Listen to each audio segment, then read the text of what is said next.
sharing with the world the fact that you've gone through acute depression and anxiety is a strange thing. Once you get it out there online, associating your own identity with your own mental health struggles, it's an odd feeling. It's something you can't take back. Not that I want to.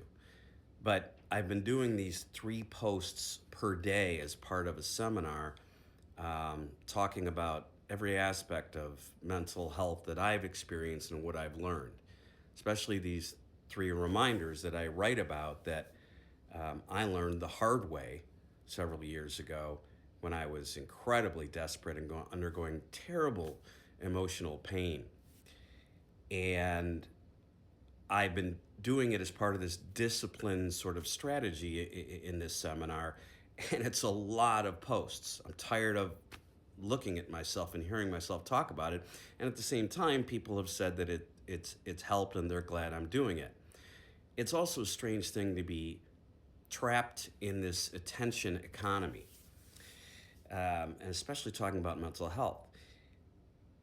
There's a paradox. You want to reach more people and have a broader impact and help more people. But there's also a piece of this where the strategy I've learned is to make these quick cuts and efficient videos. And I hate to sound glib or unsubstantive about anything as a writer and someone who's worked in journalism. But I've learned to try to do that to have this broader impact. And you sort of hate getting caught up in that whole rat race of the numbers and who you're reaching and engagement and all that. And at the same time, I had to go all in and do these 3 posts a day for 30 days straight to see how far it could get me in reaching more people. And first of all, I want to say I appreciate everybody's support. First of all, people who've texted and emailed and gotten in touch directly and said that it's helped. I'm thrilled to hear that. I'm always happy to hear that. And I write about all of this stuff in deeper fashion on Substack. The Golden Mean is my column. And a lot of this is about driving more folks to read those pieces, which I think are more helpful than short, tiny videos. But I'm hoping that all of it is additive. The 3 reminders that I outlined in the very first post 30 days ago, of course, they remain the same, and I've learned new ways to talk about them. But essentially, they are the beauty of the temporary, and that's what this blink of a life is. And I had to learn that I don't have to take everything so seriously when I was feeling awful, feeling miserable. And it's still a great reminder. That's why I call it the 3 reminders. The second is releasing from our minds unreality. When we take objective facts, but we kind of spin it into stories, sometimes very negative, that can cause us pain unnecessarily. It's one thing to be introspective, which can be a very good thing, but brutal self-criticism that's often not based in a great deal of reality can be pointless and very damaging. The third reminder is the superpower of individuality. And I describe that sort of as, quote, weird wins. We can be, again, and these things are tied to each other. So in that unreality, we can be so self-critical, so hard on ourselves about things we don't like about ourselves that we think are odd or unusual, weird. But often those are the things that make us unique as individuals. That's why I call it the superpower of individuality.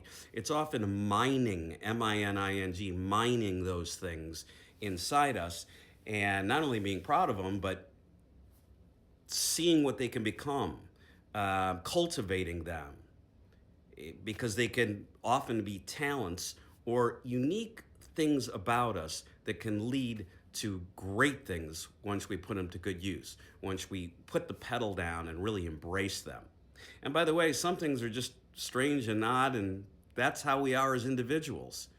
Um, you know, it goes back to that Robin Williams line in Good Will Hunting.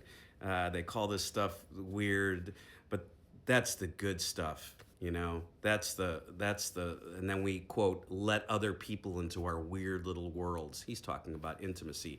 But the same thing applies to how we treat ourselves and care for ourselves and are compassionate to ourselves. So I just wanted to kind of talk stream of consciousness, not do a quick cut video, which I will do more of because people only have so much time. But this is just a reflection after 30 days of doing so many posts on the three reminders and this effort to take our low points and turn them into launch pads, extract what we can when we're at our lowest, because that's often when we are reborn. And one of the posts was keep dying if you want to keep having rebirth in your life, conceptually, of course. So grateful to everybody at the Leader program I've been working with, and grateful to folks who've taken the time both to listen to these posts and to go to the Golden Mean on Substack. And the link is in the bio, so you can do that at any point in time. And there's a lot more there. I've written about a lot of different things in 15 years as a writer, after careers in broadcast journalism and politics, from American politics to rebranding the state of Israel to sports and personal profiles. And I'm just curious about a lot of things.